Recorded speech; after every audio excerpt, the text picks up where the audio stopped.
Hola, buenas noches, bienvenidos a todos. Estamos aquí en el webinar Retomando la Vida, de regreso a la normalidad, con la doctora María Fernanda García Rojas, que es psicoanalista, y el doctor Alberto Palacio Bois, que es inmunólogo e internista.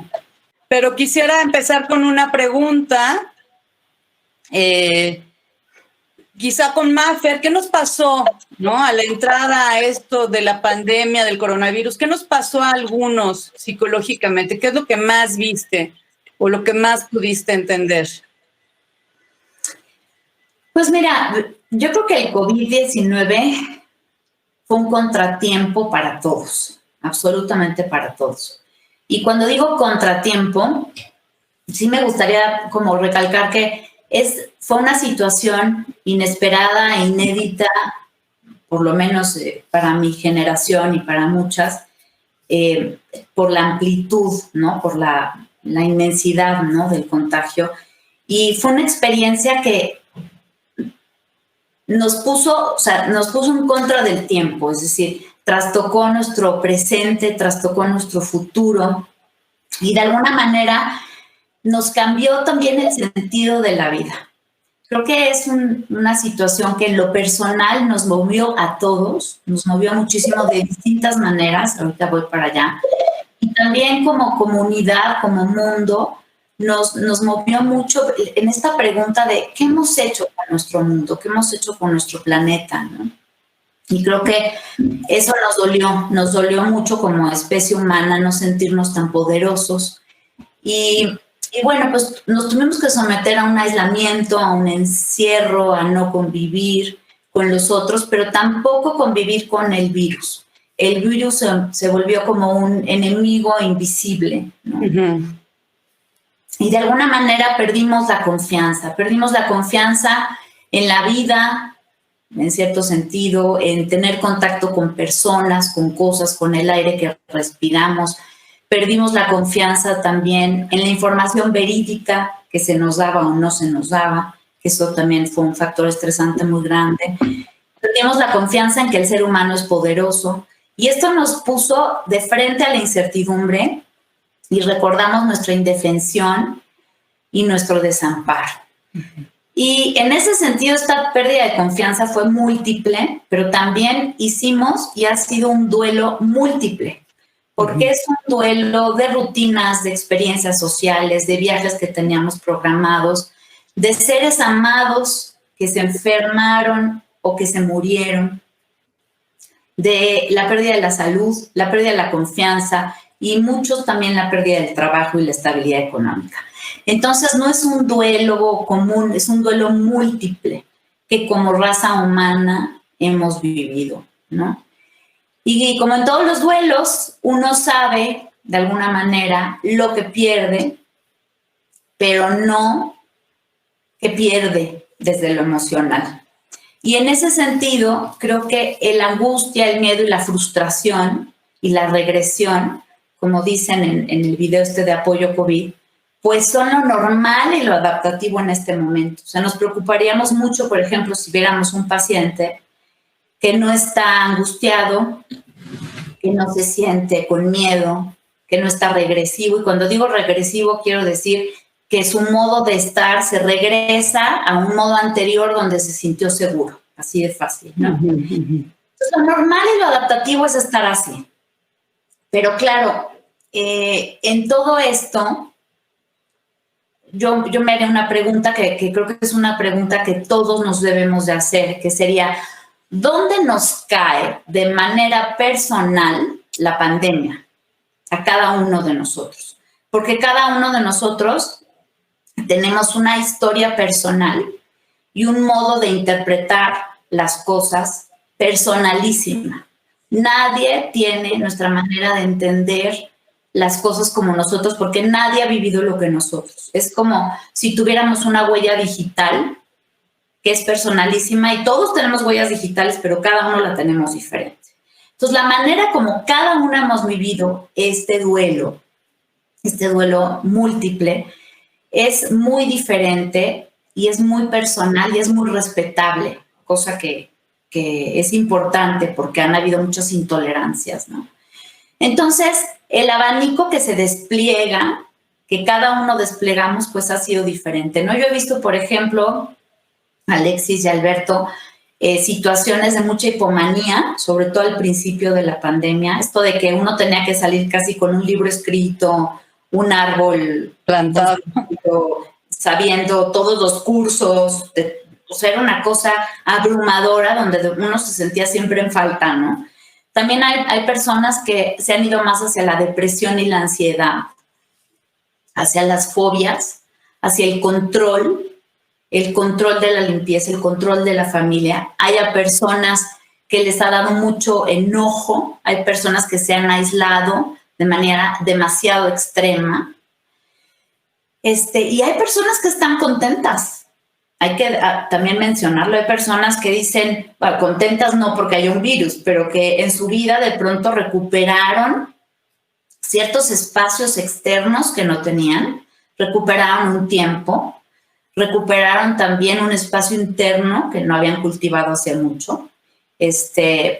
Y bueno, hay personas que tienen el control de los adolescentes que ya se iban de borrachera y pues ya están en la casa, o personas que tienen de pronto a la familia reunida, de nuevo a los hijos en casa después de muchos años que ya no estaban en casa. Y bueno, han sido espacios familiares e íntimos distintos, ¿no? Pero estas realidades psíquicas, que son el modo de interpretar el mundo, pues tienen un impacto personal. Y hay personas que esto de la pandemia ha sido muy egosintónico, o sea, que van mucho con lo que ellos ya eran, y hay personas que definitivamente lo viven como algo muy extraño, ¿no? Y bueno, pues son crisis que dan, por un lado, oportunidades, y por otro lado nos enfrentan con situaciones que traemos. Entonces, la pregunta de ¿qué nos reactiva, no? ¿O qué verdad de nosotros mismos sacó este virus? ¿Qué cosas que ya estaban ahí, pero que este virus vino y desmanteló y nos salió y nos afloró todo esto que ya estaba ahí, porque tiene que ver con nuestra historia personal, con nuestra manera de vivir, de interpretar el mundo? Y de dónde nos cae la pandemia y cómo sacó algo a la luz de nosotros. Creo que es una pregunta que me gustaría dejar ahí. Y otra, que puedan ir reflexionando los que nos están escuchando, las historias de duelo, las historias de pérdida que han tenido, cómo se las han visto en momentos donde se sienten muy vulnerables, cómo han lidiado, digamos, con la incertidumbre de la vida a lo largo de la vida, y seguramente van a encontrar que hay situaciones comunes de cómo han reaccionado y cuál ha sido el abanico que ustedes han tenido en este evento del coronavirus y la pandemia y el aislamiento, que tienen que ver con esa historia de manejar los duelos de esa manera, ¿no? De manejar la angustia de esa manera. Y bueno, eso sería una reflexión. Por cierto, que la próxima semana vamos a presentar precisamente un webinar sobre duelo, sobre la gente que perdió a seres queridos. Entonces, esténse pendiente, lo vuelvo a anunciar al final de hoy. Pero una pregunta que te hacen, Mafer, es sobre la paranoia, que si es normal estar paranoides, son paranoicos, que mucha gente entró en esta situación, ¿no? De extrema paranoia, de miedo, etcétera. Bueno, si es una situación moderada que no desorganiza demasiado la vida, pues supongo que hay cierto rango de normalidad, pero si es excesiva hay que pedir ayuda. Y mientras más pronto pide uno ayuda, mejor, ¿no? Ayuda psiquiátrica, y eso es algo importante, pedir ayuda, ¿no? No decir, me quedo con esto solo, porque estas cosas van empeorando. Y además, vamos a decirlo así, vamos en el principio, o sea, perdón por decir esto, pero falta mucho, ¿no? De todo lo que puede pasar. Estamos como en la primera ola. Ya luego hablaré de las olas, pero que tiene que ver con el miedo a la mortalidad. Entonces, pues falta la segunda, la tercera, la cuarta. Bueno, ya la segunda y la tercera están por ahí, pero sí hay que pedir ayuda a tiempo, y lo más a tiempo que se pueda, pues mejor. Uh-huh. Y bueno, Alberto, qué gusto tener un médico con además tanta experiencia, ¿no? Inmunólogo e internista del Ángeles del Pedregal. Algo que nos preguntamos, bueno, se habla de normalidad cuando la pandemia sigue activa, ¿no? La vacuna parece que está muy distante y no parece haber un tratamiento efectivo comprobadamente, ¿no? ¿No te parece prematuro estar saliendo a la calle? Mira, yo coincido con esa idea de que es un tanto prematuro. No es prematuro en cuanto a la necesidad social y económica que se ha reiterado mucho, pero nuestro país cometió varios errores de juicio con esta pandemia y me refiero particularmente al gobierno y en segundo plano nosotros, los habitantes de México. El primer error creo que fue suponer que con modelos matemáticos se puede predecir y monitorear un fenómeno social y biológico tan complejo como este. Lo segundo es no hacer pruebas razonablemente para aislar focos rojos de infección desde el principio, y eso abunda mucho en la incertidumbre a la que se refería Fernanda, a la paranoia que ha desplegado buena parte de la población y sobre todo este miedo tan prevalente. Las sensaciones que estamos desamparados, las sensaciones que no hemos tenido una guía clara respecto de cómo hacerle frente a esta pandemia, que no sabemos bien cuánto va a durar la inmunidad, cuándo va a haber una vacuna, qué participación tiene nuestro gobierno en los proyectos tanto de investigación de medicamentos como investigación de vacuna, y desde luego para un ciudadano común y corriente que ha perdido un familiar o que se ha infectado y se ha visto atrapado en una unidad de terapia intensiva o de un hospital, pues eso es muy desconcertante. Creo, como me preguntas, que no estamos preparados económica y socialmente para hacerle frente a una oleada intensa. Creo que nos hemos complacido con las cifras oficiales, que están muy por debajo de lo que se estima que realmente es el porcentaje de infecciones.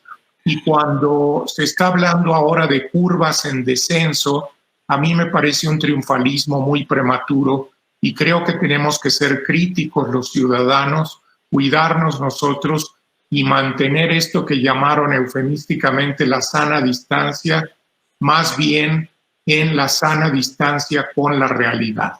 Tenemos que hacerle frente al hecho de que esta pandemia sigue muy activa. México es el cuarto país del mundo hoy por hoy en muertes. Ayer hubieron 61.482 casos nuevos en Estados Unidos y es difícil creer que en México haya menos de 1,000 por día, cuando, cifras pequeñas, quiero decir, cuando en nuestro país vecino están ocurriendo más de 50,000 casos persistentemente todos los días. Creo que sí es demasiado pronto. Las medidas del gobierno entonces no han sido del todo las más adecuadas. Mira, yo creo que el gobierno de un país tercermundista como el nuestro ha hecho todo lo que ha podido. Yo no tengo una crítica acérrima contra el gobierno en términos de incapacidad.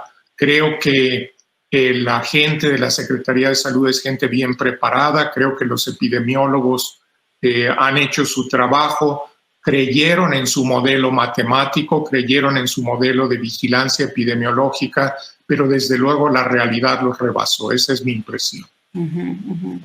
Sí, muy interesante. Gracias, Mafer.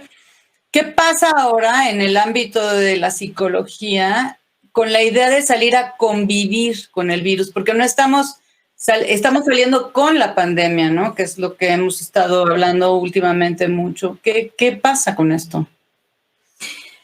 Pues mira, el tema de la desinformación, que es justo lo que hablaban ahorita, que si es momento, no es momento, esta parte donde no tenemos una guía clara, ¿no? Que por eso me imagino que el webinar pues también se hizo de este tema, ¿no? Eso da muchísimo estrés. Pues es algo que la gente se siente muy insegura, dicen, bueno, es momento de salir, pero no es momento de salir. Entonces, están todo el tiempo en la ambivalencia, un día sí, otro día no, bueno, esto sí, pero esto no. Y viene un poco la pregunta, así como en mexicano, de qué tanto es tantito, ¿no? Y de alguna manera, bueno, pues tenemos miedo de movernos, de salir, de reacomodarnos, porque ya nos hemos acomodado más o menos en este encierro y este aislamiento. Pero por otro lado también tenemos ganas a veces de movernos, de retomar ciertas actividades. También tenemos necesidades sociales, afectivas, de variedad, de diversión, de diversidad. Y entonces, en medio de estas dos cosas, así de una manera muy, muy sencilla, pues entran las vicisitudes personales, ¿no? ¿Qué tanto miedo tenemos, ¿no? Y empiezan como las dudas de, ¿es demasiado salir a un restaurante? Registro que hay, ¿no? De las actividades que son de riesgo moderado hasta riesgo muy alto de contagio, que ha salido en varios periódicos. Y bueno, esa puede ser de alguna manera una guía. Hay personas que están agorafóbicas, que no quieren salir a espacios abiertos. Hay personas que no quieren tener contacto físico con nadie. El tema de la desinfección es todo un tema constante en las redes. Esto de la paranoia, la fobia del contacto. Y bueno, yo creo que también hay un cierto sentimiento de culpabilidad de salir, de darle gusto, digamos, a este lado de salir, y después viene como este contrapeso de ya salí, pero qué barbaridad, me expuse demasiado, a lo mejor fue mucho, me voy a guardar 15 días, no quiero contagiar a nadie. Entonces la gente está mucho en este vaivén entre ser cuidadosos y ser descuidados, ¿no? Y bueno, lo que sí es importante es ver que en este momento hay una población de riesgo para salir, y sí me gustaría mencionarla, que serían los que se sienten con más miedo, los que estuvieron enfermos gravemente de COVID, los que tuvieron familiares que murieron de COVID, los enfermos crónicos o con una enfermedad preexistente que pueden adquirir COVID y puede ser mortal, los ancianos, las personas que están en soledad extrema, que están muy vulnerables, y las mujeres que han convivido con su agresor. Gran tema. En el que sí, porque claro, esto ha aumentado de manera exponencial la violencia de las mujeres. En el momento en que la pareja que se siente amenazada porque la mujer se sale, es un momento muy peligroso para las mujeres. O sea, hay un peligro de vida. Y en ese sentido, pues sí hay que estar como atentos de estas cosas, ¿no? Que es una pregunta que te hacen, ¿no?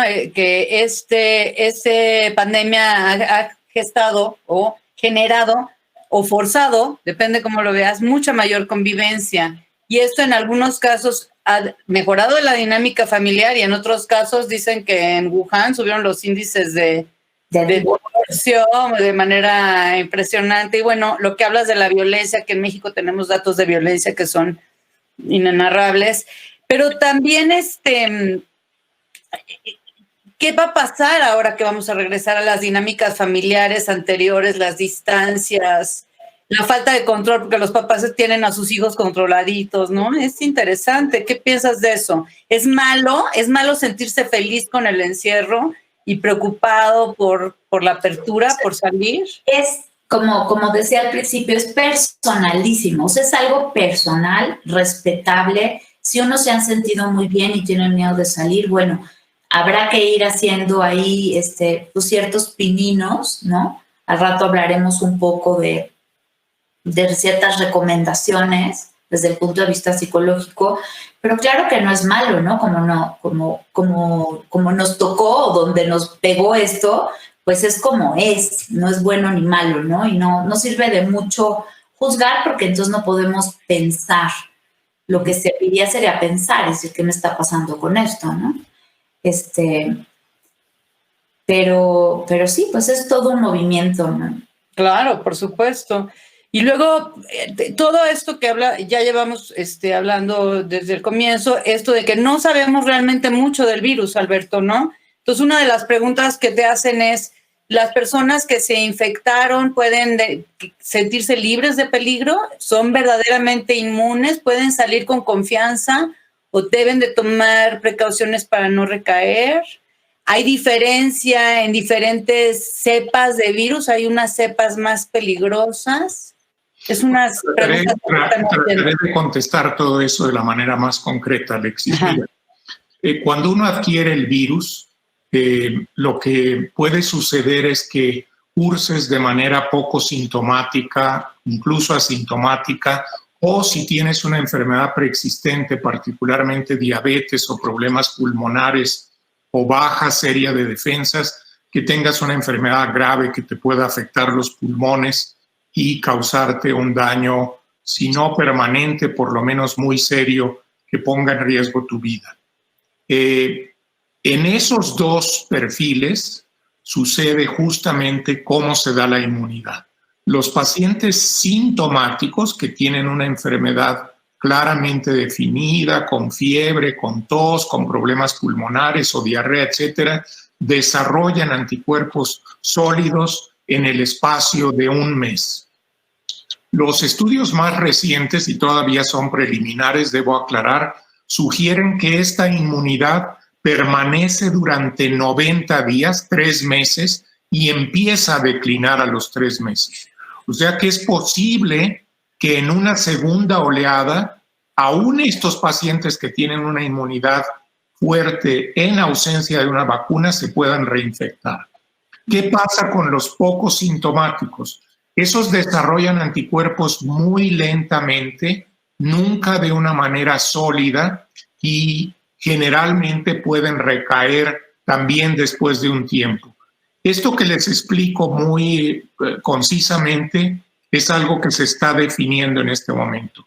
Esta semana apareció por primera vez, y no está publicado todavía, este es un preprint, como se dice, de un artículo investigando en China y en el Reino Unido la inmunidad en trabajadores de salud que estuvieron expuestos al virus de manera directa. Y lo que se ha observado es esa tendencia a mantener anticuerpos durante 3 meses y después caer. ¿Cuánto va a durar esa inmunidad? Bueno, yo quisiera decirles que ojalá dure cuando aparezca una vacuna, se refuerce la inmunidad y con eso la persona permanezca protegida contra el virus durante mucho tiempo. Pero la verdad es que ante la incertidumbre de una vacuna a corto plazo, no sabemos muy bien qué va a pasar. ¿Qué sugiero yo? Yo sugiero que cualquier persona que se haya infectado o no salga con protección a la calle. Use cubrebocas, siempre que vaya a un lugar público lo tenga presente, en sus lugares de trabajo, si es que retoman sus lugares de trabajo, y desde luego protejan a las personas más vulnerables, que sabemos que son los ancianos, los diabéticos, los obesos, los enfermos, en fin. De otra manera, lo que va a suceder, y es esperable que suceda, es que venga una segunda oleada tan o más intensa que la anterior, hasta que un porcentaje alto de la población alcance la inmunidad, sea por medio de contagios o por medio de vacuna. Mientras esto no sucede, estamos todos expuestos a recaer al virus porque no sabemos a ciencia cierta qué nivel de inmunidad hemos alcanzado con el primer contacto. Los médicos probablemente, por el hecho de que hemos estado viendo pacientes con COVID repetidamente, nos estamos como subvacunando continuamente. Pero tampoco es garantía de que vamos a tener una inmunidad persistente ni duradera. Eso no lo sabemos a ciencia cierta, por lo tanto las precauciones deben mantenerse todas. Y esto de los semáforos, no hagan caso. Ustedes están en semáforo rojo mientras esté muriendo la gente. Esa es la realidad de este país. Y debemos salir protegidos, debemos mantener sana distancia y debemos evitar las aglomeraciones. Bueno, la pregunta más hecha, ¿ya va a salir la vacuna? ¿Hay mutación en el virus? ¿Hay cepas más peligrosas del virus? Se acaba de detectar una mutación en la última semana de mayo, que es una mutación muy puntual en la estructura donde el virus se ancla en las células, que se llama una espícula. Esa espícula tiene una serie de proteínas y una de ellas se modificó un aminoácido, solo un aminoácido. Esa mutación puntual ha hecho que el virus sea más agresivo recientemente. No en todos lados está ese virus, esa variante nueva, pero es de esperar, como sucede con todos los virus, que este virus busque maneras de adaptarse y de seguir infectando. Esa es la función de los virus, Alexis. Los virus son entidades semivivas, entidades inertes que no respiran, pero que tienen estructuras nucleicas adentro cuya función es replicarse. Y mientras más exitosos sean, más tiempo van a vivir. Esa es su función y los virus son así. No son mala onda, no son venenosos, no son enemigos. Son simplemente seres que se replican o estructuras que se replican y van a tratar de ser cada vez más eficientes en su replicación de una persona a otra. Entonces hay que esperar que haya mutaciones. Consecuentemente, la vacuna debe ser una vacuna súper eficiente y tomar una estructura del virus que sea suficientemente estable. Por ejemplo, el RNA mensajero del virus. De hecho, las vacunas que se están probando actualmente están basadas en el RNA mensajero de este virus, con la idea de que no importa cuántas veces mute o se replique el virus, su estructura central siga siendo la misma y la vacuna sea eficiente.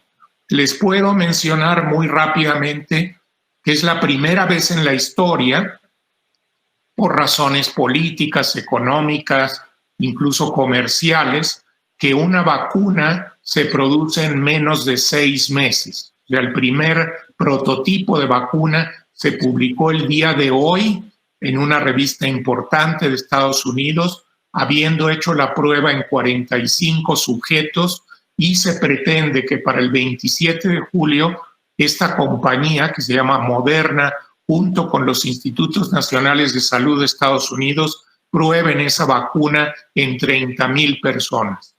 ¿Qué falta?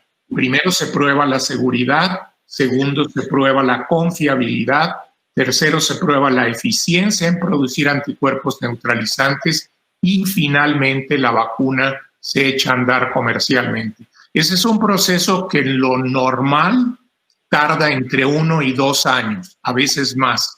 En este caso es probable que se reduzca a 10 o 12 meses. Sí, que mucha gente está muy paranoica, hablando de la paranoia, en el sentido de que no se quieren poner las vacunas que no han sido probadas a lo largo de 10 años, o sea que no sabemos cuál puede ser el efecto a largo plazo. Entonces ya he escuchado algunas cosas. La verdad es que déjame decirte que eso es muy poco probable, porque esta es una vacuna muy selectiva. Estamos hablando del RNA de un beta coronavirus específico. Por lo tanto, las reacciones secundarias pues van a ser tal vez un poquito de fiebre, dolor en el sitio de aplicación. En estos sujetos que yo les comentaba se ha visto algo de dolor de cabeza, sensación de cuerpo cortado, lo que se llama un flu-like syndrome. Pero eso no va a ser importante, vamos. Lo importante es alcanzar la eficiencia. Y creo que todos nos vamos a sentir muy tranquilos en cuanto esté la vacuna disponible.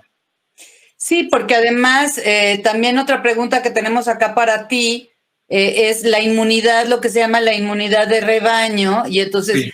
Si hay vacuna por inmunidad, se puede... A ver, explícanos un poquito mejor antes de que yo... Bueno, la inmunidad de rebaño es un concepto un poquito vago que se refiere al hecho de que por lo menos alrededor del 50% de la población esté inmunizada.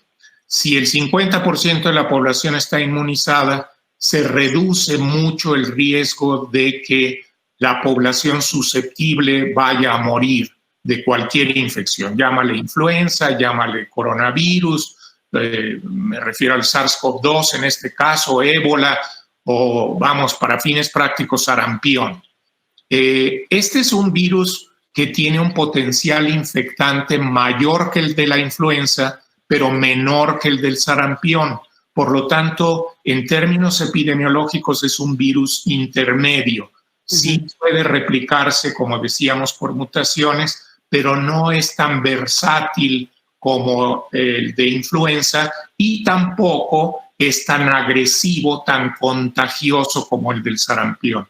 Por lo tanto, las medidas de precaución que se han tomado recientemente, me refiero al aislamiento, al uso de cubrebocas o caretas, lavado, higiene de superficies, higiene de puntos de contacto, eso ha dado un razonable resultado y ha permitido, como el gobierno presume, mantener una cierta curva no demasiado empinada.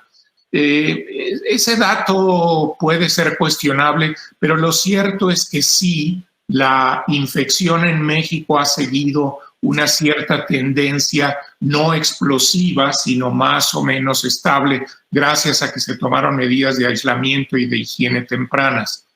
Pero para llegar a una inmunidad de rebaño, tendríamos que exponer a la población, y teniendo una población diabética tan alta como la tenemos en México, estaríamos hablando de cientos de miles de muertes. Por lo tanto, eso sería absurdo, o sea, dejar que la gente saliera a las calles y como lo intentaron en Inglaterra, ¿no? Eso es lo que pretendía Johnson en Inglaterra, hubiera sido criminal allá y mucho más aquí.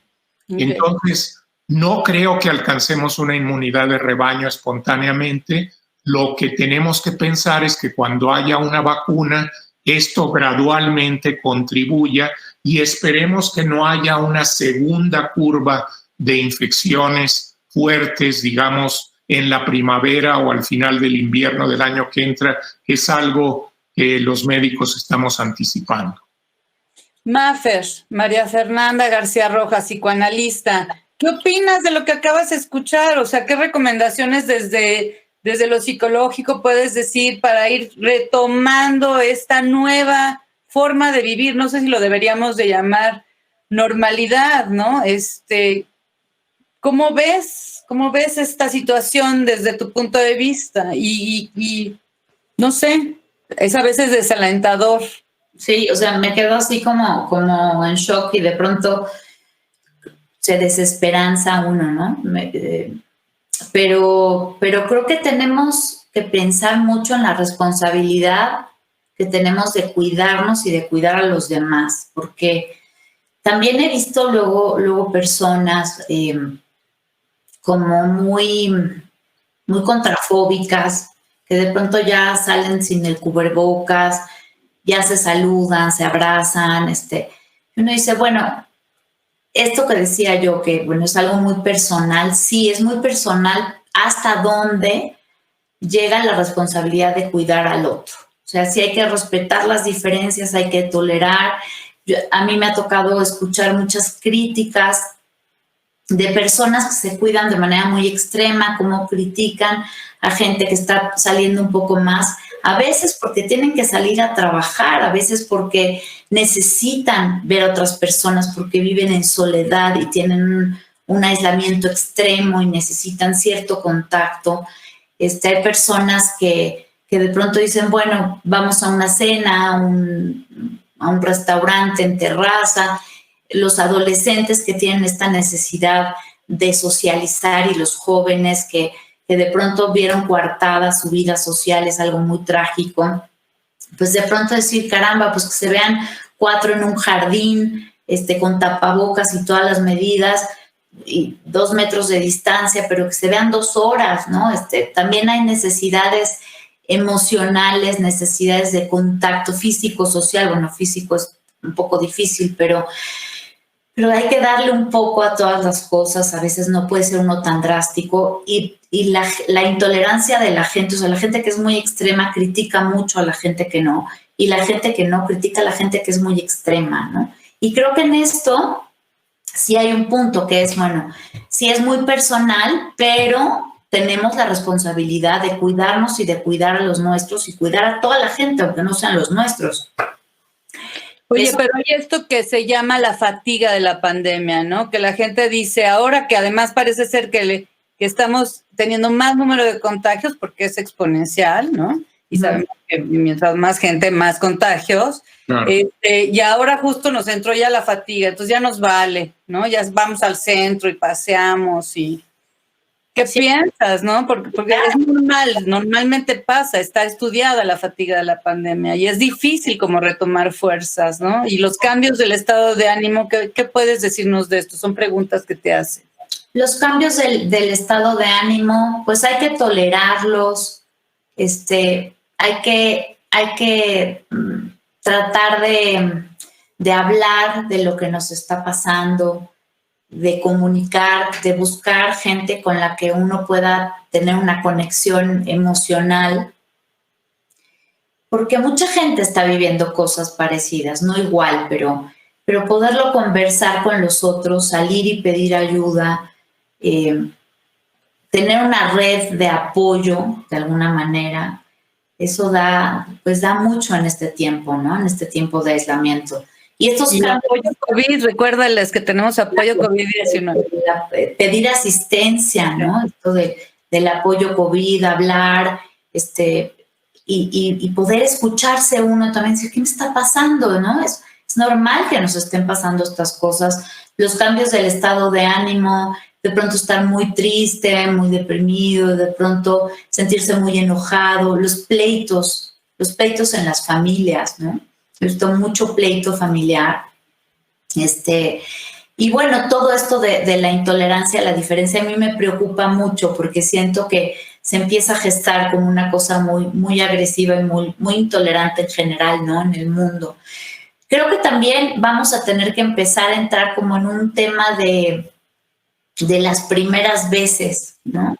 Bueno, esto va a ser la primera vez que voy a una reunión. Y no me refiero a la primera vez en otros sentidos, ¿no? O sea, la primera vez que voy a salir a un restaurante, la primera vez que viene gente a mi casa, y cómo lo voy a hacer, de qué manera sí puedo hacerlo, pero que me sienta segura. Si no me siento segura o suficientemente segura, pues mejor no hay que hacerlo, ¿no? Pero si de pronto uno dice, bueno, creo que sí, creo que puede estar bien, organizarlo de tal manera que uno tenga una cierta sensación de que hay certidumbres en medio de la incertidumbre. Porque sí hay ciertas certidumbres, ¿no? Bueno, si lo hacemos en el jardín, abierto, con distancia, el tapabocas, el gel, el lavado de manos, a lo mejor no hay tanto riesgo de contagios, gente que se ha cuidado, ¿no? Yo digo que es un poco como hacer un deporte de alto riesgo, ¿no? Como por ejemplo bucear, que si lo haces con todas las instrucciones que requiere y en orden y como se debe de hacer, el riesgo disminuye considerablemente. Así es. Y de alguna manera, esta parte, no, Alexis, de sopesar, o sea, cada decisión es una, nada de que ya salgo a restaurantes, no, ese día saliste, porque ese día eran estas circunstancias y ese día te sentías muy depre, muy sola y necesitabas platicar con esa amiga y fuiste a ese restaurante y todo salió bien. Pero la siguiente no es, no, pues es que ya tengo que salir. No tienes que salir. Hay días que uno puede decir, hoy no, hoy es más mi miedo que mis ganas, sopesar. Y también en este sentido estuve pensando un poco en cómo transmitir una cuestión que tiene que ver con cuidar el miedo, ¿no? Uno a veces se vuelve muy extremo en cuidar y cuidar su miedo, porque a uno nos da miedo, entonces uno cuida el miedo así como si fuera un pollito, y marcar una línea como con líneas de termómetro bueno, como un ansienómetro, no sé cómo se podría llamar. O sea, de un lado cuidar el miedo y del otro cuidarme a mí. No quiere decir que cuidar el miedo no sea cuidarme a mí, pero sí hay una distinción entre decir, a ver, todo esto lo hago porque estoy cuidando mi miedo, pero también tengo estas necesidades, también necesito hacer estas cosas, desde ir al súper, ir al doctor, ir al dentista, llevar a los niños a ponerles vacunas, o sea, cosas que hemos ido aplazando, ir a ver al médico porque uno tiene una enfermedad crónica y hay que atenderse, sacarse sangre para ver si uno sigue bien, en fin, muchas cosas así, vamos, no me refiero a irme de viaje porque me quiero ir de compras, ¿no? Pero decir, a ver, estoy cuidando el miedo o sí, tengo miedo, pero también me voy a cuidar a mí. Y yo creo que ese sería como un registro interesante, personal, para decir qué puedo hacer en esta situación. Y cada vez ir ganando confianza, ¿no? Ir ganando un poquito de confianza. Y siempre será algo, pues, un poco azaroso también, ¿no? Porque pues, claro. Eso es precisamente lo que le preguntan a Alberto, que qué tan seguro es un centro. Muchos quedamos con nuestros análisis, que lo tuvimos que dejar a un lado por no ir a los laboratorios, o ya no fuimos a nuestra visita anual con el internista o con el ginecólogo, o nuestros hijos con el pediatra. ¿Es seguro ir? ¿No es seguro ir? ¿Qué podemos hacer con eso, Alberto? ¿Cómo lo podemos manejar? Yo creo que, Alexis, que Maffer comentó algo puntual. Creo que es una decisión individual y es una decisión que se tiene que tomar día con día, en el sentido de que sí, yo sé que el hospital donde trabaja o la clínica donde trabaja mi ginecólogo es una clínica segura y puedo garantizar o me pueden garantizar que hay condiciones apropiadas, voy para allá.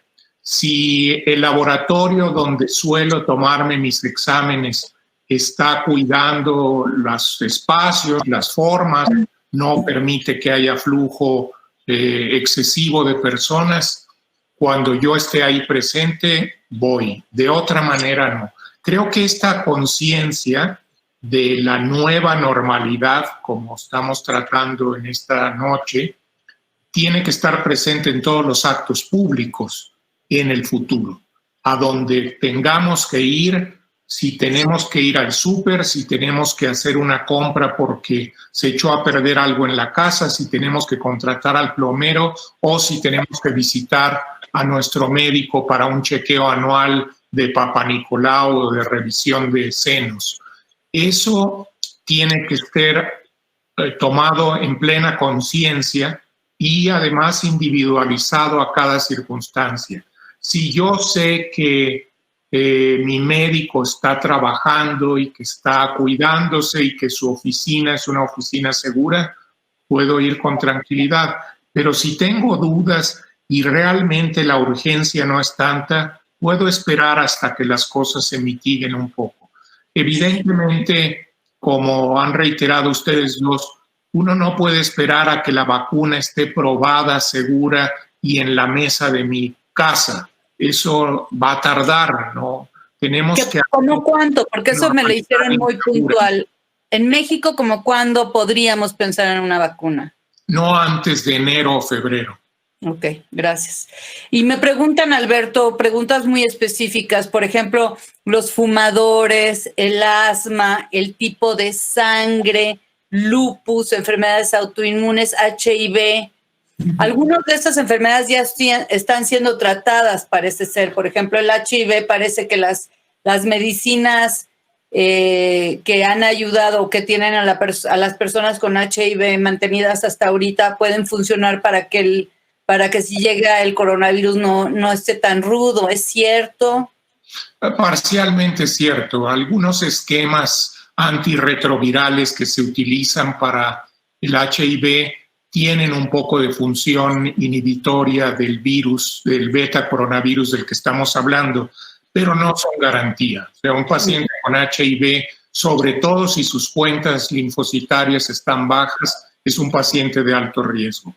Con los fumadores ha habido una cosa paradójica. Hay estudios que han mostrado que la gente que fuma no se infecta tanto. Yo creo que son estudios parciales y que no se han comparado bien con quien tiene enfisema y fuma o quien se echa un cigarrito en la noche después de hacer el amor, que son dos condiciones muy distintas. Y por otro lado, la gente que tiene asma sí se consideró al principio que tenía un riesgo alto pero ahora no hemos visto particularmente una incidencia mayor. Lo que pasa con los enfermos de enfermedades autoinmunes que yo trato todos los días es más delicado porque de suyo un paciente con lupus o con dermatomiositis o con una enfermedad de ese tipo requiere tratamiento inmunosupresor a altas dosis y está muy expuesto al riesgo de contraer el virus porque su inmunidad adquirida, que es la que se tiene que poner en marcha para vencer al virus, se ve depletada.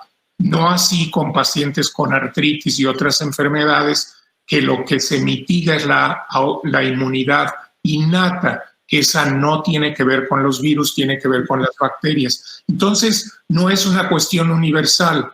En pacientes que están con tratamientos agresivos, sí, ahí definitivamente. Pacientes con HIV que tienen cuentas linfocitarias bajas, sí. Pacientes con enfisema, diabetes, cosas que inhiben su respuesta de inmunidad adquirida, esos son pacientes de alto riesgo uniformemente. El asmático común y corriente que usa un inhalador de tanto y cuanto, su riesgo es muy bajo, pero el asmático que requiere usar cortisona o que tiene ataques de asma recurrentes, ese sí es un paciente de alto riesgo. O sea que son parámetros relativos. ¿El tipo de sangre?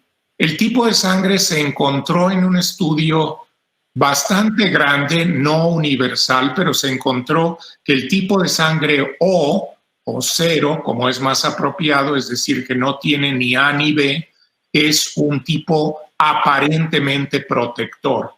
Y el tipo A y el AB y el B aparentemente son más riesgosos. Ahora, eso hay que tomarlo con reservas porque fue hecho en población caucásica, en población blanca esencialmente, y no se probó en poblaciones indígenas, mestizas o negras suficientemente como para saber si eso se aplica en todas las razas. Hay que tomarlo con reservas. Gracias, Alberto. Mafer, ¿qué también, a los dos la pregunta es esto del regreso a clase de los niños y de los adolescentes? Eso me lo están preguntando mucho. Y la otra pregunta es, ¿qué también nos hace estar viendo las noticias, no? Pues yo creo que no. Puede haber una cosa también compulsiva de querer estar informado y saber, y finalmente tampoco es una información que sirva, ni a lo mejor ni es tan verídica, o sí. Creo que puede alimentar mucho como fantasías y fantasmas y cosas que no vendría mucho al caso y no sería lo mejor. Pero bueno, estar bien informado, sí, el asunto es ese. ¿Cómo está uno bien informado? ¿En dónde hay buena información? No sé, a mí me gustaría preguntarle eso a Alberto, ¿no? O sea, ¿en dónde uno puede informarse mejor? Porque informarse bien y para qué se informa uno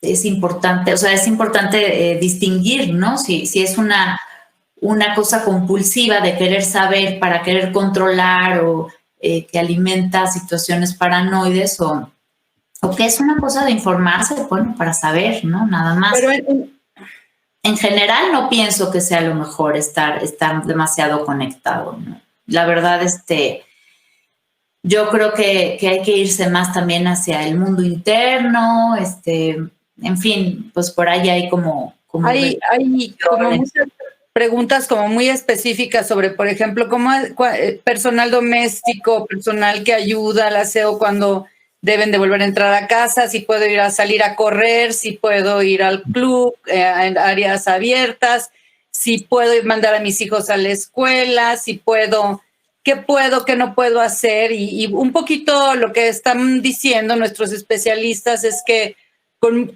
mucho cuidado, con reservas, con una observancia de que sea lo más en espacios abiertos posibles, con la sana distancia, con cubrebocas, con alcoholcito. Sobre todo, Alexis, porque sabemos que los asintomáticos pueden transmitir el virus. Entonces, no hay garantías de que si la persona que trabaja en nuestra casa se fue de fin de semana y regresa tan campante y tuvo una tosecita, puede ser portadora del virus. Eso no quiere decir que la dejemos sin trabajo, pero sí quiere decir que tendremos que observarla durante unos días a ver cómo se comporta eso. Claro, y también muchas preguntas, Alberto. Ya sabes que ahorita que si sirve la vitamina E o la vitamina C, que si sirven estas fats de los gotitas de dióxido de no sé qué, Sí. que si sirve el CBD, la marihuana, qué sirve, qué no sirve, qué vale la pena que intentemos. Lamentablemente quiero decirles a todos los que nos escuchan que no hay nada preventivo como tal. Sí creo que los pacientes con diabetes, sobre todo, los hipertensos, los cardiópatas y quienes no tengan riesgo de alergia o algún problema digestivo, deben tomar una aspirina en dosis bajas, porque este virus tiene la peculiaridad de lastimar las venas y las arterias que están alrededor de los alveolos en el pulmón y con ello causar una cosa que se ha definido como microtrombosis o endotelitis. Sin ser demasiado técnico, es simplemente decirles que a diferencia del virus de la influenza, este virus mata porque tapa las pequeñas arterias, arteriolas, capilares que están alrededor de los alveolos. Por ello, una razón importante de prevención, sobre todo en pacientes que tienen enfermedades crónicas, es tomar una aspirinita todos los días, que eso en alguna medida previene. Ni estas gotitas famosas, ni el CBD, ni las vitaminas tienen o han tenido ningún efecto claro en la prevención.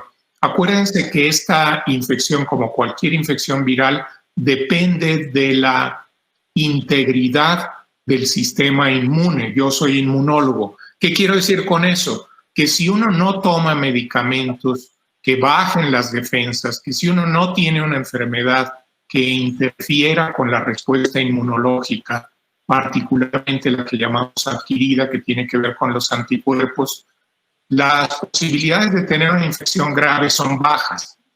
Sucede en los niños. Por ejemplo, los niños son un buen ejemplo porque sabemos que menos del 2% de los casos mundialmente han ocurrido en menores de 15 años. ¿Qué pasa con los niños? Pues no es que tengan una película especial, simplemente que tienen un sistema inmune mucho más adaptativo que el de los adultos mayores o de los adultos de mediana edad. Y consecuentemente, si adquieren la infección, la eliminan relativamente más fácil y habitualmente sin mucha sintomatología. Es cierto que se han descrito estos casos de lo que se ha dado en llamar enfermedad inflamatoria multisistémica en algunas poblaciones, particularmente en el norte de Estados Unidos, en Europa, alrededor de Nueva York, etcétera. Pero son casos afortunadamente aislados y han sucedido más en niños con enfermedades crónicas o con retraso mental o con ciertas limitaciones para respirar, concretamente niños con síndrome de Down. Pero en la mayoría de los niños, la adaptación es extraordinaria. Esa es una prueba fehaciente de la capacidad adaptativa que tiene el sistema inmunológico como tal de todos los seres humanos. Pero a medida que envejecemos, la capacidad adaptativa de muchas cosas, para lo mental, para lo emocional y para lo inmunológico, se hace más rígida y tenemos menos capacidad de respuesta y de adaptación. Estoy siguiendo un poco los lineamientos que ustedes dos como psicoanalistas están planteando. Esa adaptabilidad se va perdiendo tanto en lo metafórico como en lo emocional como en lo biológico. Entonces, la población de alto riesgo para un nuevo virus siempre será una población o que no tiene defensas o que no tiene una capacidad adaptativa adecuada. Pero que, por ejemplo, en Estados Unidos, ¿qué está pasando en otros países? En Estados Unidos se ha visto que son los jóvenes los que están diseminando los contagios. ¿Qué puede significar esto? La verdad es que lo liberaron demasiado pronto y le dieron luz verde a los jóvenes para hacer reuniones, salir a las playas, y se están echando para atrás, particularmente en California, Nueva York y Florida. Texas también ha sido un caso muy llamativo de que liberaron rápidamente los espacios públicos y pues los jóvenes son diseminadores de la infección porque aunque tienen muy pocos síntomas y muy pocos de ellos se enferman, pues contraen el virus y lo diseminan. Ahora hay indicios de que el virus puede flotar durante 8 minutos en el aire sin que decaiga. Pues imagínate en una reunión, en una fiesta de adolescentes, pues eso se vuelve un hervidero de virus que todo el mundo se contagia. De virus y de hormonas, ¿no, Alberto? Pero las hormonas son buenas, Alexis. Bueno. Los virus son más latosos. ¿Y qué, por ejemplo, qué experiencia han tenido en otros países con estas, porque ha habido como una segunda oleada de infecciones? Lamentablemente esto va a ocurrir en todo el mundo, Alexis. Las segundas oleadas son inevitables mientras no haya vacuna.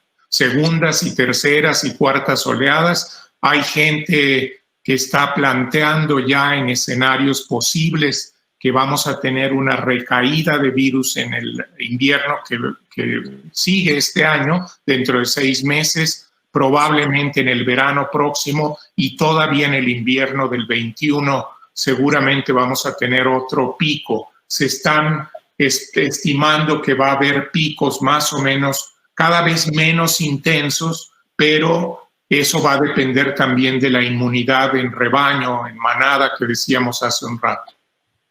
Hay una pregunta aquí que está repitiéndose continuamente y que es para los dos, porque están ambas cosas donde, bueno, en todo lo que hemos estado hablando, tienen que confluir ambas cosas, que es lo psicológico y lo médico, obviamente, sobre todo cuando hablamos de los niños, ¿no?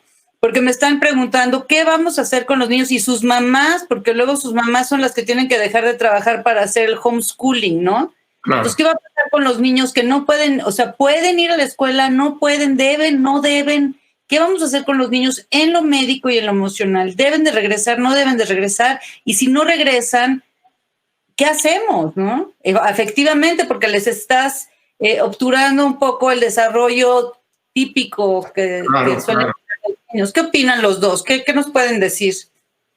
Mafer, Yo pienso que el desarrollo psicosocial de los niños y de los adolescentes se ha visto súper afectado.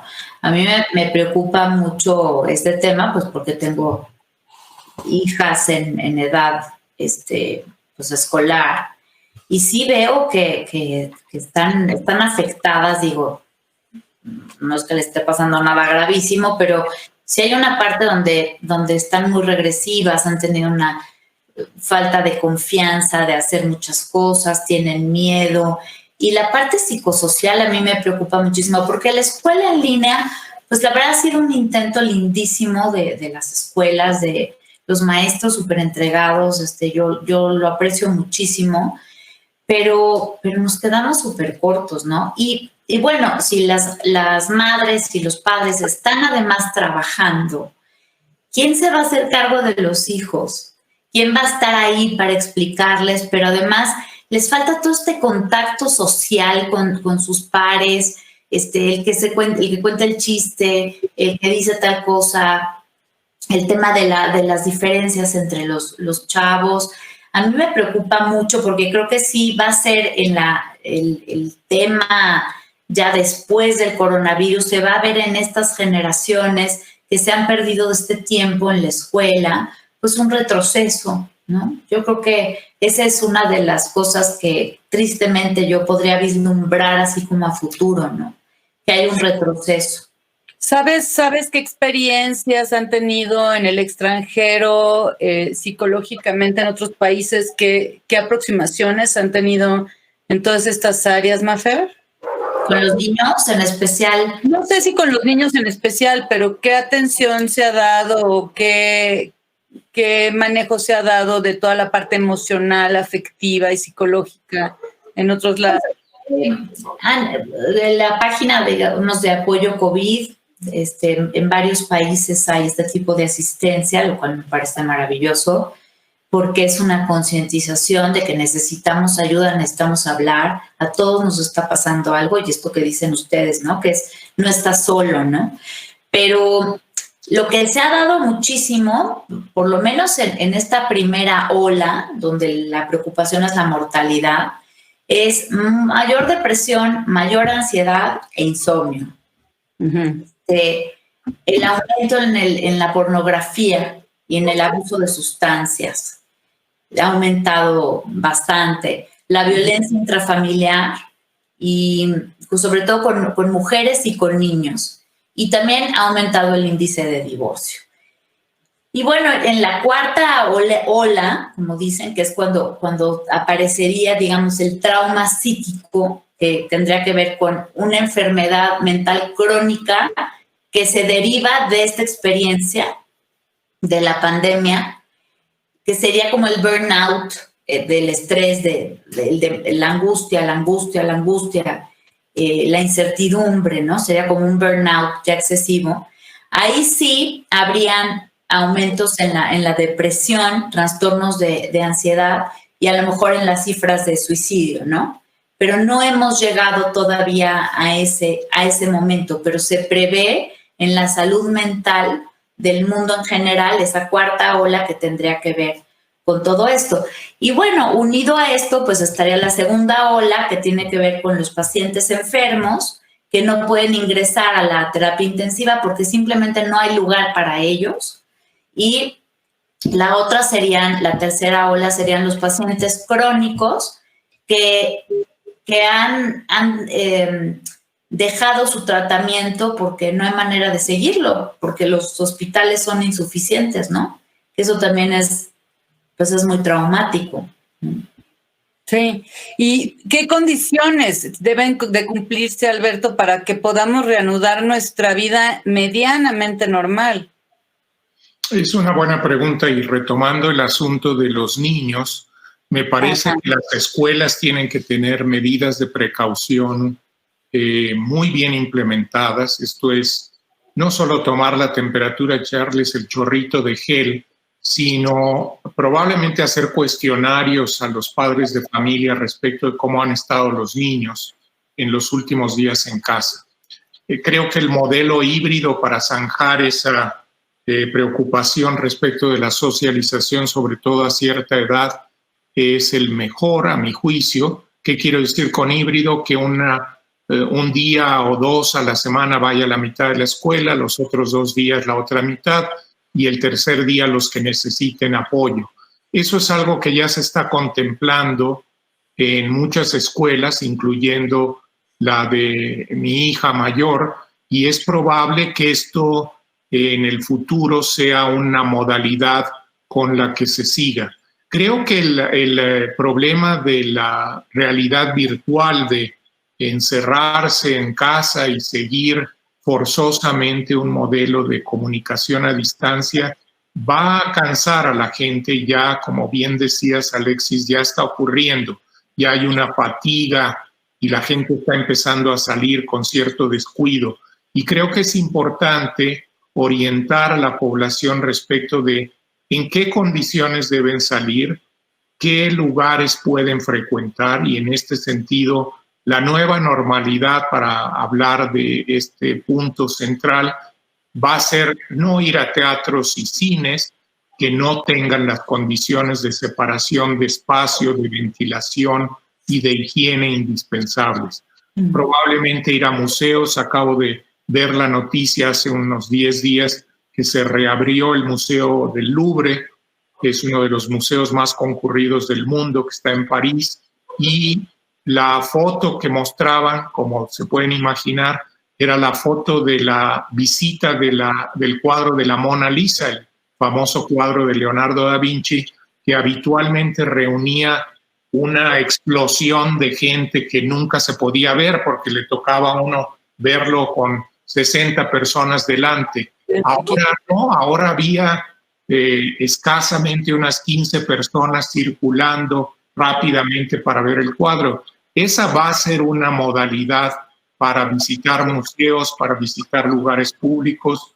El viajar en los aviones, que también lo han preguntado esta noche, va a necesitar ser con más cuidado, es decir, evitar las aglomeraciones, las salas de espera van a tener que tomar medidas de distancia, se van a tener que tomar temperaturas y a lo mejor hasta ciertas medidas obligatorias para que la gente pueda viajar, concretamente que pueda declarar que no ha tenido ninguna enfermedad. En fin, creo que la nueva normalidad nos va a implicar a todos un reconocimiento de los espacios públicos, un reconocimiento del contacto físico y social, y vamos a tener que aprender a vivir menos como ratas de laboratorio y más como ciervos en el bosque, es decir, con cierta distancia, con cierta precaución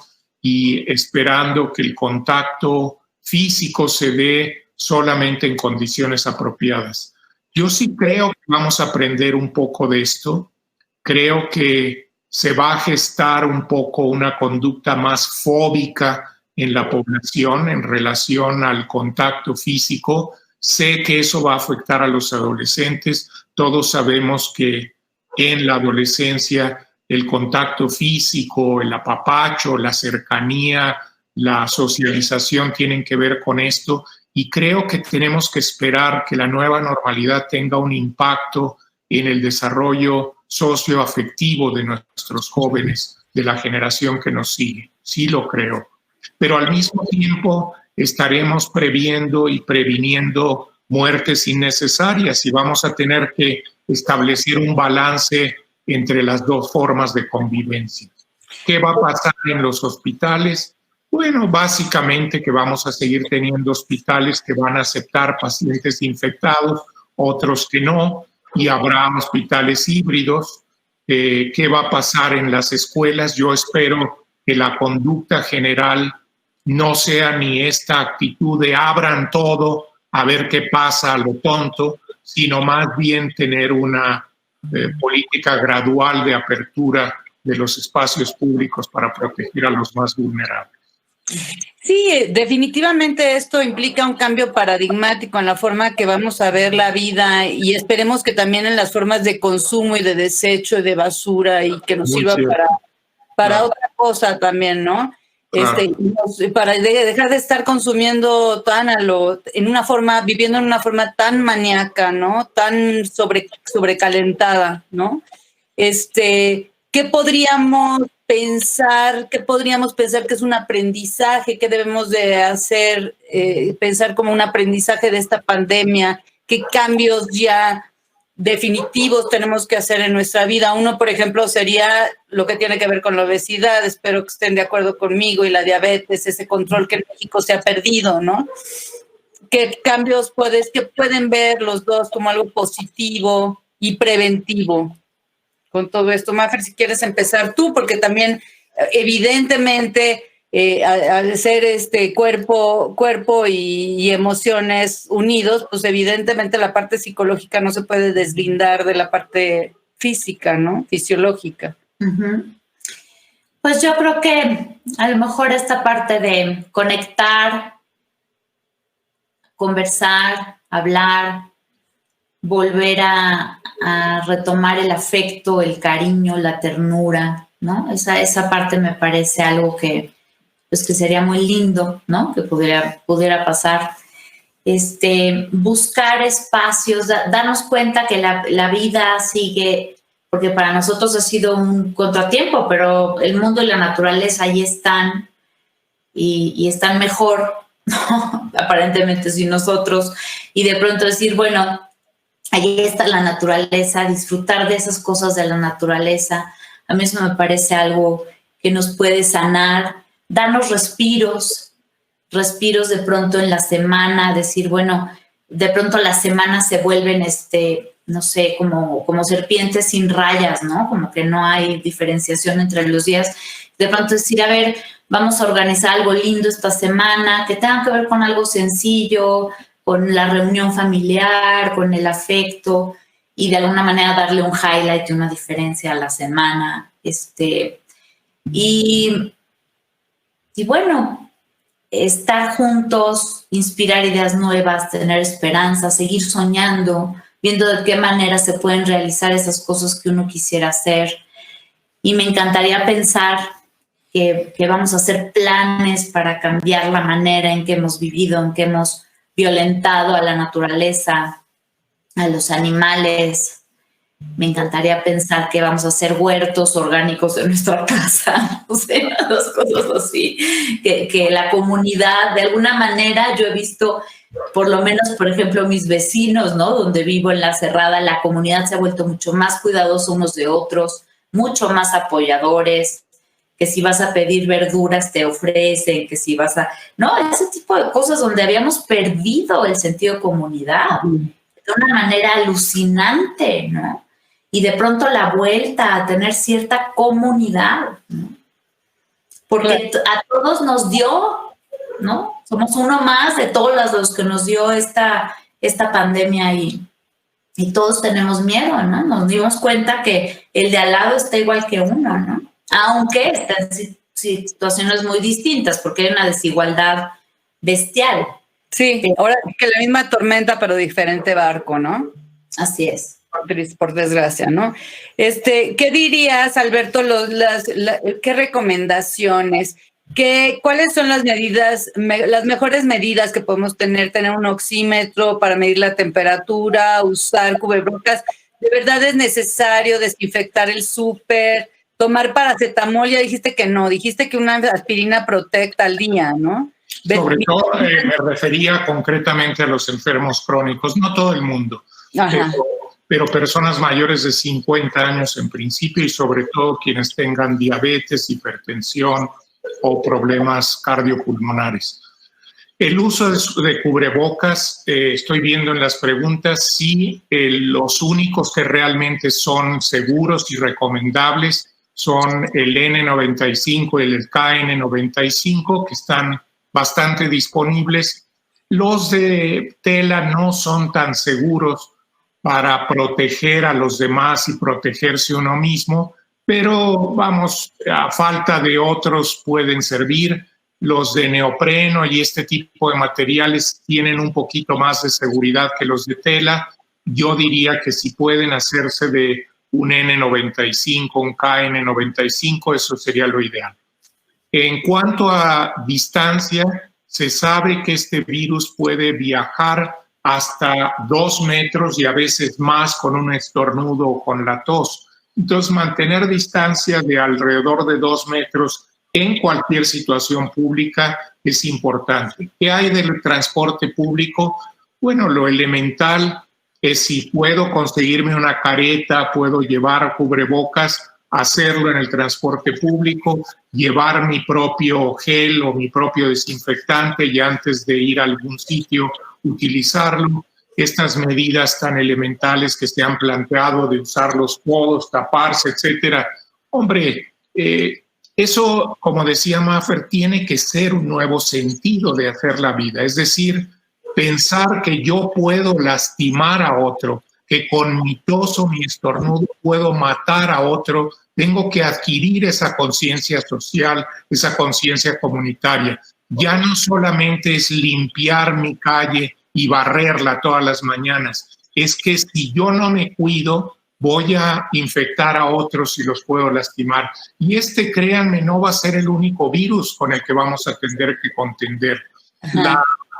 El desastre ecológico que hemos causado en la humanidad, sobre todo a partir de la revolución industrial y a partir de la revolución tecnológica del siglo XX, ha sido de tal magnitud que estamos a merced de nuevos enemigos porque los virus van a empezar a saltar por ahí.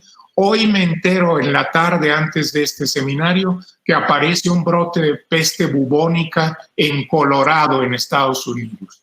Sí. Bueno, ¿de qué estamos hablando, Alexis y Maffer? Estamos hablando de que hemos destruido tanto nuestro ambiente, nuestro medio ambiente, que ahora las ratas se van a hacer cargo de los espacios públicos, porque mientras estamos guardados en la casa, las ratas están saliendo por todos lados y algunas con peste bubónica, que dicho sea de paso, afortunadamente es tratable, pero no habla nada bien de las condiciones ambientales que hemos regado a lo largo de tantos años.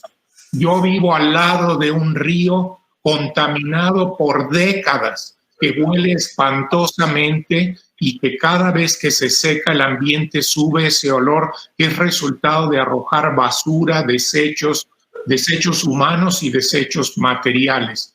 Creo que eso tiene que cambiar. La nueva normalidad no solamente implica protegerse y comprarse una careta y disfrazarse y limpiar el súper. No, la nueva normalidad implica tener conciencia social, tener conciencia comunitaria y tener conciencia ecológica. Y eso habla de disposición de basura, de lo que tú decías, de dejar de comprar a lo bestia para desechar a lo bestia, basura continuamente, y convertirnos en seres humanos un poco más racionales y cuidadosos con nuestro entorno.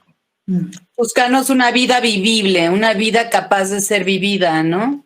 Y además no tiene que ser compleja. La vida que hemos aprendido a vivir en estos 3 meses es una vida sencilla, donde se cocina en casa, donde se limpia en casa, donde se convive en casa y donde si tengo necesidad prendo la televisión y me voy a dormir temprano porque no hay para qué irse de parranda.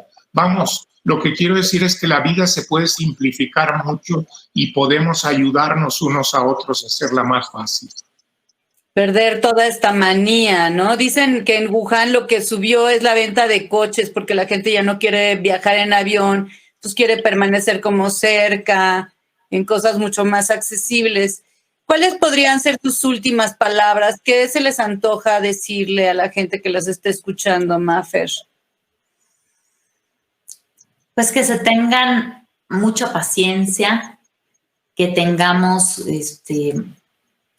un cierto ánimo optimista a pesar de todo esto que hemos oído hoy desde el punto de vista médico, que volteemos a ver las certidumbres, ¿no? Porque muchas veces hay que apelar a las certidumbres de lo que sí tenemos cuando hay tanta incertidumbre.